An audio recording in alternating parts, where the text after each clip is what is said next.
Hi, I'm Nicole Papantonio, and I'm the Senior Testing Editor in the Good Housekeeping Kitchen Appliance Lab. And I'm Becca Miller, and I'm the Assistant Editor with the Good Housekeeping Food Team. Today we're going to be looking at TikTok videos and responding to them and seeing how they work. Nicole, have you seen this one before? I've seen it a lot, and every time it makes me cringe a little. I really don't like it. This part is so... See, I'm at the point that I don't really know if I want to know what's in my strawberries. I'm kind of okay with just rinsing them and eating them. Yeah, I feel the same way. I don't need to know. Do you think this works? I've seen it so many times, so I don't know how so many people could fake it if it didn't actually work. And that's what makes me even more nervous that this is real. Yeah, I've seen one where a giant bug crawls out of a strawberry, but I'm not sure how that giant bug fit into the strawberry in the first place.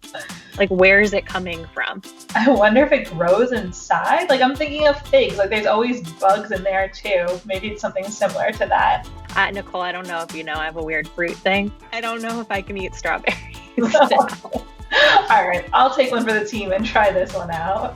So we're gonna test out the strawberry hack. We're gonna see if bugs really come out of these strawberries. I'm not that excited to try this, mostly because I don't really want to know what's happening in my strawberries. So here's my bowl of water, and now we're just gonna put in an entire thing of strawberries.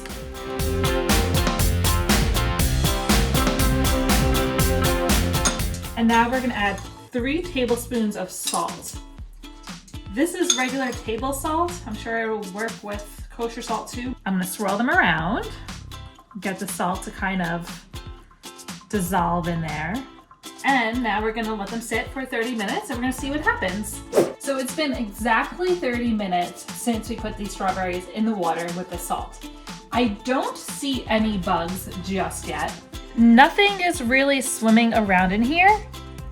All these little particles just look like seeds and debris and things that would normally come off your strawberry when you rinse them.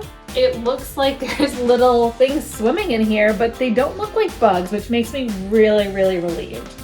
I don't know if this is the case for all strawberries. I'm really glad we didn't find any bugs in our strawberries, but who knows? And honestly, there have been reports that said that if there are little bugs, they aren't harmful to you. Let's see, however, what it tastes like now that we put them in salt. I'm still gonna rinse them because there's dirty things in there and I would do that normally. I'm just gonna give it a little rinse in cold water. And you can also see the difference between the color of the water. There's definitely dirt in here and probably soil. So you definitely want to wash your strawberries before you eat them. Probably don't need to go the extra step with putting salt on them. But let's taste it.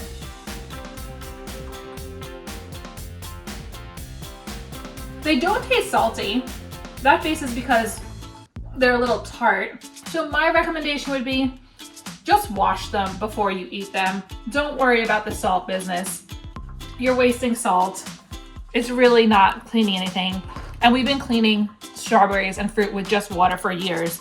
So stick to your proven method, give them a rinse before you eat, and enjoy. And hopefully you don't have to worry about bugs because our little experiment here proved that there aren't any. Let's get the skins off these bad boys, nice and quick. And slice your tomatoes in half. Drizzle a little olive oil in your pan. You want a medium heat. And when the oil's warm, you want to pack all your tomatoes in, pop on the lid. We'll come back in 5 minutes. Time for a little pussy stroking. Meow. Ooh, and there we have it. Check it out. Skin free.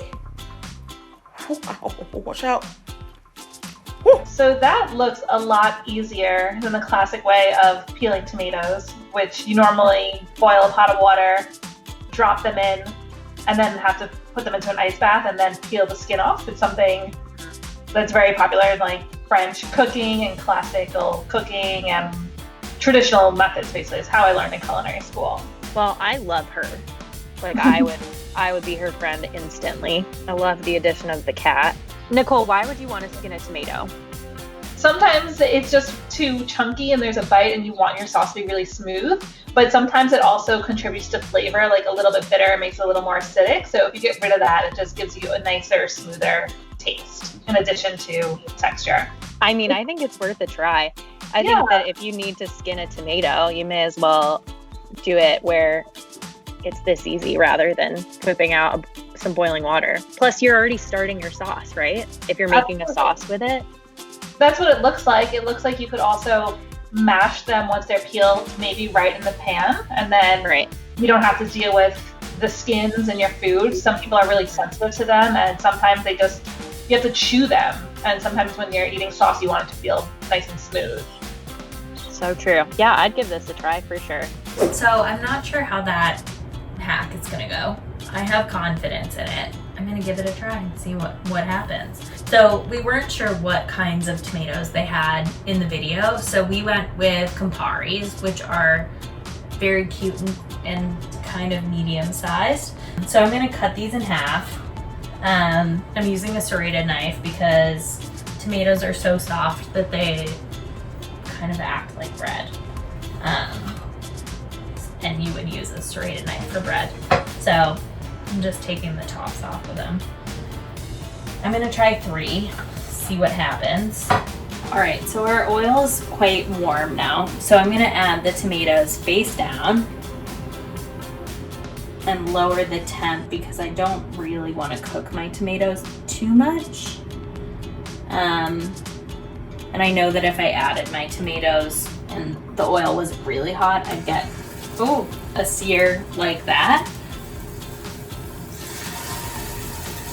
Really what we're looking to do is take off the tomatoes, but I feel like this is ideal for some kind of sauce because you're just gonna leave the tomatoes in the pan. If your tomatoes are already in the oil and you take the skins off, you're gonna have a lovely smooth sauce without dirtying another dish. So it kind of feels like a nice shortcut to me.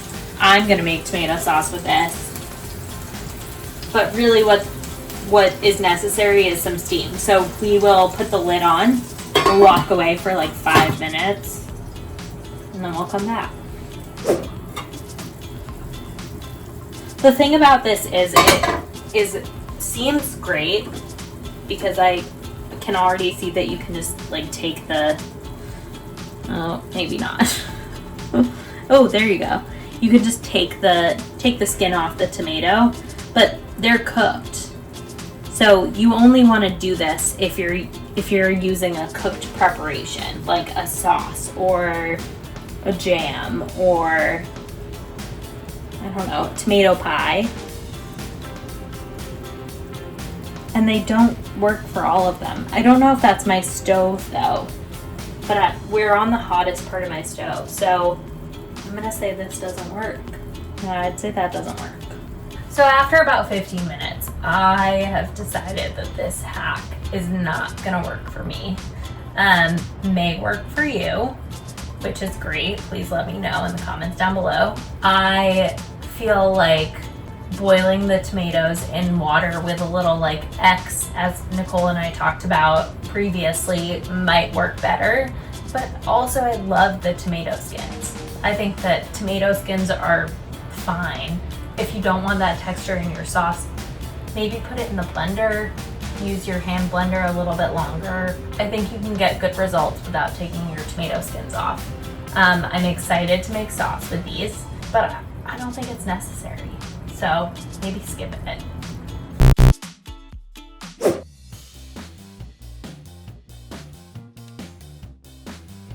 Oh my goodness. That's really funny. So that's a kiwi, right? Yeah. Uh-oh. Oh, sir. Uh-oh. I'm pretty sure shaving cream isn't supposed to be touching your food. Oh my gosh. I hope it's a new razor. I think it's so funny. Oh god, this makes me uncomfortable. I don't like it. Yeah, you didn't do a good job of shaving that. I would not give this one a go. This won't work. Kiwis are easy to get into. You don't need to whip out a razor. No, all you have to do is cut it in half and use a spoon. It takes no effort. What people do for the TikTok. Those talkers. So let's try to cut this mango the way that guy does in that TikTok. Right here, I have 2 mangoes. One is really ripe, and you could tell because it's soft, but it's not mushy, so that's a good thing. And you want them to be ripe because that's when they're the juiciest and the sweetest and have the best flavor. This one, I just got from the supermarket. I didn't let it ripen. I don't think it'll twist off as easy as a ripe one does, but we'll find out. So the first thing I'm gonna do is cut it in half this way. Normally, if I was cutting a mango, I would cut it lengthwise, and that would give me more surface area to scoop it out. But let's see what he does in the TikTok. I'm a little nervous to do this, mostly because I know my knife isn't that sharp. Well, it pierced the skin easily, and I'm being very, very, very careful not to accidentally slice my hand. So I mostly made a complete circle because that's really important. And it already looks like it's starting to pull away a little. So let's see. It's nice. Ooh, that looks pretty nice and that looks really delicious. I don't know which way to try first. Let's scoop it out, which I know will work because just look how soft and ripe it is. And that is a really good way to eat it. And you have a little bowl. And actually, if you scoop it a little more, you might actually be able to use this as a fruit bowl for other fruit. Like maybe put some blueberries in there or some raspberries. All the juice stays in the cup. So if you're looking for a personal size way of eating mango, this would be really great. So he hacks into this. I guess I'll try it. I don't think it's gonna look very pretty, but let's try. I don't think I'll be able to pull it out. You see how juicy it is? It's dripping all over the place. Let's try it with my teeth, why not, right? It's working. I just feel like I look hilarious. It works, but also, look at that. So you do have this little mango lollipop, and maybe it's not as messy as I think. I think cutting mangoes are pretty messy in general. I feel like I need to clean up a little bit because I have juice all over my face and my fingers, but I guess maybe I would try this.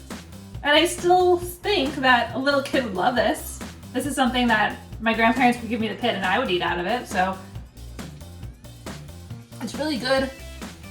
It's really delicious. You have another side to eat this with. So maybe you actually have mangoes for about 3 different people, or of course you can cut it in half, scoop it out. I'll say that this TikTok works. I definitely feel mango in my teeth, but it works, and I guess that's what we're trying to do here. If you're enjoying this video, check out some others that Nicole and I did. One of our favorites is when we coated a pickle with hot Cheetos and then Nicole put it in the air fryer and it was delicious.